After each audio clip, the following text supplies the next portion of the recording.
ये तो आप लोग जानते ही होंगे कि हमारी जो प्यारी पृथ्वी है इस पर ऑक्सीजन है और इसीलिए जीवन भी संभव है। लेकिन चांद पर ऑक्सीजन बनाने की कोशिश कितनी कामयाब होगी, इसकी चर्चाएं हो रही हैं। और अगर ऑक्सीजन यहाँ हो जाती है, उपलब्ध हो जाती है, तो जीवन भी संभव हो जाएगा। तो इसके बारे में एक सामान्य जानकारी देख लेते हैं, जान लेते हैं। अब आप कहेंगे कि ऑक्सीजन क्या है। तो ऑक्सीजन एक रासायनिक तत्व है जिसकी परमाणु संख्या 8 है। ऑक्सीजन दो परमाणुओं का एक अणु बनाता है जो सामान्य तापमान और दबाव पर एक रंगीन गैस है। और आप देखेंगे चांद क्या है। तो आप सभी जानते हैं कि पृथ्वी का एकमात्र प्राकृतिक उपग्रह है चंद्रमा, चांद, उसी की बात हो रही है। तो एक विशाल गोल दायरे के अंदर कुछ वैज्ञानिक अपने उपकरण को लेकर जुटे हुए हैं और उनके सामने चांदी के रंग की एक धातु की मशीन है जो रंगीन तारों से लिपटी है। ये एक बॉक्स है। वैज्ञानिकों को उम्मीद है कि ये बॉक्स एक दिन चांद पर ऑक्सीजन बनाने में कामयाब होगा।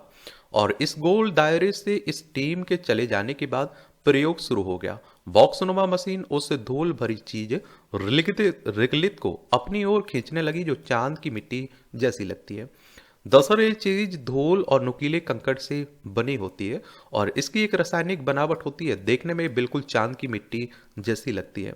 जल्दी ही पपड़ी नुमा चीज तरल बन गई और इसकी एक परत को 16,500 डिग्री सेल्सियस से ज्यादा तापमान पर गर्म किया गया और इसमें कुछ रिएक्टेंट डालते ही इसमें मौजूद ऑक्सीजन धारक अणुओं में बुलबुले आने लगते हैं। इस पर काम करने वाली निजी कंपनी सेरा स्पेस के प्रोग्राम मैनेजर ब्रेंट ब्राइट कहते हैं कि पृथ्वी पर उपलब्ध जिस भी चीज का हम परीक्षण कर सकते थे हम कर चुके।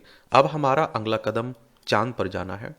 सेरा स्पेस का प्रयोग इस गर्मी में नासा के जॉनसन स्पेस सेंटर में हुआ है। और देखिए, नासा की बात करें तो अमेरिकी अंतरिक्ष एजेंसी है। इसका हेडक्वार्टर वॉशिंगटन डीसी यूएसए में देखने को मिलेगा। 29 जुलाई 1958 में इसकी स्थापना हुई थी। हमारी अंतरिक्ष एजेंसी भारत की कौन सी है? ISRO, Indian space research organisation. इसकी स्थापना 15 अगस्त 1969 में हुई थी। बेंगलोर, कर्नाटक में हेडक्वार्टर देखने को मिलेगा। हालांकि इस समय वैज्ञानिक उस टेक्नोलॉजी को हासिल करने में से बहुत दूर हैं जिसे वो निकट भविष्य में चांद पर रहने वाले अंतरिक्ष यात्रियों को दे सकते हैं। कितना आसान है चांद पर ऑक्सीजन बनाना? तो अंतरिक्ष यात्रियों को सांस लेने के लिए ऑक्सीजन की जरूरत होती है। अंतरिक्ष यानों के लिए रॉकेट ईंधन भी बनाना होगा। ये अंतरिक्ष यान चांद से छोड़े जा सकते हैं और आगे ये मंगल ग्रह तक सफर कर सकते हैं। और आप देखिए, चांद पर रहने वाले लोगों को धातुओं की भी जरूरत हो सकती है। वे इन्हें चांद की सतह पर बिखरे धूल से भरे मलबे से भी बना सकते हैं। बहुत कुछ इस बात पर निर्भर करता है कि क्या हम इस तरह के संसाधनों को हासिल करने की क्षमता रखने वाले रिएक्टर बना सकते हैं। राइट ने विकल्पों के बारे में समझाते हुए कहा कि इससे मिशन की लागत काफी कम हो सकती है। मिशन का अरबों डॉलर बच सकता है। पृथ्वी से चांद तक बहुत सारा ऑक्सीजन और धातुओं को ले जाना काफी मुश्किल और खर्चीला काम होगा।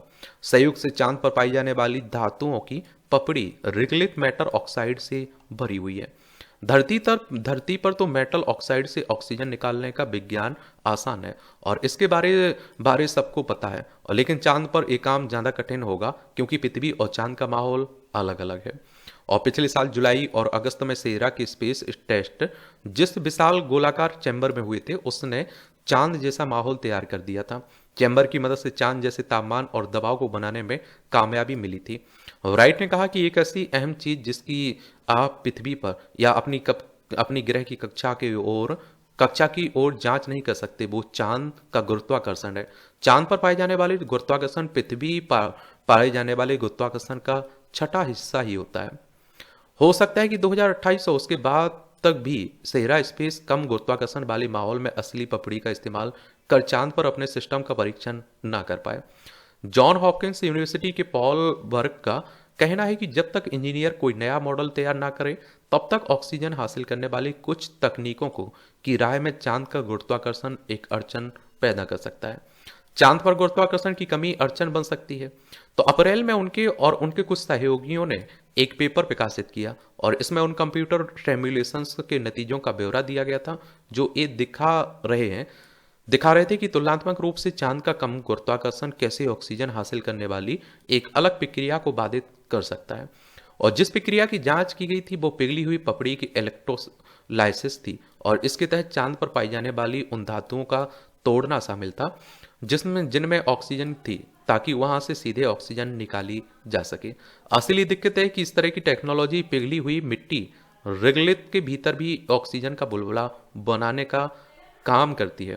वर्क का कहने की समस्या है कि ऐसी तकनीक पिघली हुई मिट्टी के भीतर के इलेक्ट्रोड की सतह पर ऑक्सीजन के बुलबुले बनाकर काम करती है और यह शहद की तरह गाढ़ा और काफी चिपचिपा होता है। वो कहते हैं कि वे बुलबुले उतनी तेजी से नहीं उठते और हो सकता है कि वे इलेक्ट्रोड्स से अलग होने में वास्तव में देरी लगाएं। और वर्क का कहना है कि इसके इर्द गिर्द रास्ते हो सकते हैं। एक तरीका ये हो सकता है कि ऑक्सीजन बनाने वाली मशीन में कंपन पैदा की जाए ताकि ये बुलबुलों को काफी आसानी से हिला डुला कर मुक्त कर सकें। अतिरिक्त तौर पर चिकने इलेक्ट्रोड्स ऑक्सीजन के बुलबुले को आसान बना सकते हैं। डॉक्टर वर्क और उनके सहयोगी अब इस तरह के आइडिया पर काम कर रहे हैं। सेरा स्पेस की टेक्नोलॉजी कार्बोथर्मल प्रोसेस कहलाती है। वराइट कहते हैं कि जब रिगलित में ऑक्सीजन की मौजूदगी वाले बुलबुले बनते हैं तो वे इलेक्ट्रोड की सतह की बजाय स्वतंत्र रूप से काम करते हैं और इसका मतलब है कि उनके फंसने की आशंका कम होती है। डॉक्टर बर्क चांद पर जाने के भविष्य के अभियानों की अहमियत पर जोर देते हुए कहते हैं कि हर दिन एक अंतरिक्ष यात्री को रिगलित में मौजूद लगभग 2 या 3 किलोग्राम ऑक्सीजन की मात्रा की जरूरत होगी। ये उच्च अंतरिक्ष यात्री की फिटनेस और गतिविधियों के स्तर पर निर्भर करेगा। हालांकि चांद आधारित लाइफ सपोर्ट सिस्टम अंतरिक्ष यात्रियों की ओर से छोड़ी गई सांस को रिसाइकिल करना चाहेगा। अगर ऐसा होता है तो चांद पर रहने वालों के लिए बहुत ज्यादा रिगलित को प्रोसेस करने की जरूरत नहीं होगी। वो कहते हैं कि ऑक्सीजन निकालने वाली टेक्नोलॉजी का वास्तविक इस्तेमाल रॉकेट ईंधनों के लिए ऑक्सीडाइजर मुहैया कराना है। ये भविष्य की महत्वाकांक्षी अंतरिक्ष परियोजनाओं में मदद कर सकते हैं। साफ है कि चांद पर जितने संसाधन तैयार किए जा सकते हैं उतना अच्छा है। सेरा स्पेस सिस्टम के कुछ कार्बन जोड़ने की जरूरत होगी। हालांकि कंपनी कहती है कि हर ऑक्सीजन निर्माण चक्र के बाद इनमें से ज्यादातर को वह रिसाइकिल कर सकती है। नए प्रयोगों से उम्मीदें और बड़ी। मैसाचुसेट्स इंस्टीट्यूट ऑफ टेक्नोलॉजी की पीएचडी स्टूडेंट पलक पटेल ने अपने सहयोगियों के साथ मिलकर चांद की मिट्टी से ऑक्सीजन और धातु निकालने के लिए आप देखते हैं कि प्रायोगिक तौर पर रिगलित इलेक्ट्रोलाइसिस सिस्टम बनाया। वो कहते हैं कि हम रीसप्लाई मिशन की संख्या कम करने की कोशिश कर सकते हैं। अपने सिस्टम को डिजाइन करने के दौरान उन्होंने कहा था, कम गुरुत्वाकर्षण और इलेक्ट्रोड्स पर बनने वाले ऑक्सीजन के बुलबुले के अलग होने में बाधा डाल सकते हैं। इसकी काट के लिए पलक और उनके सहयोगियों ने सोनिकेटर का इस्तेमाल किया जो बुलबुलों को हटाने के लिए ध्वनि तरंगों से विस्फोट करता है।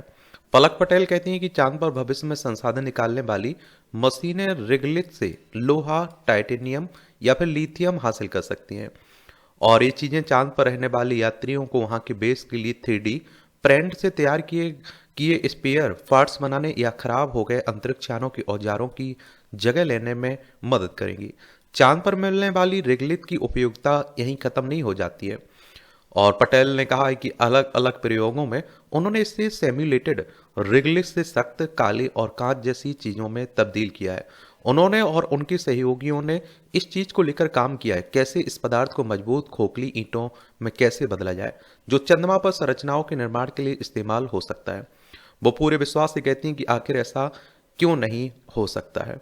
बाकी देखते हैं आने वाले वक्त में क्या रहता है, होता है या आप देखें कि ऑक्सीजन बनती है या नहीं बनती है। आप लोग क्या सोचते हैं, अपनी राय आप लोग जरूर दीजिएगा। धन्यवाद।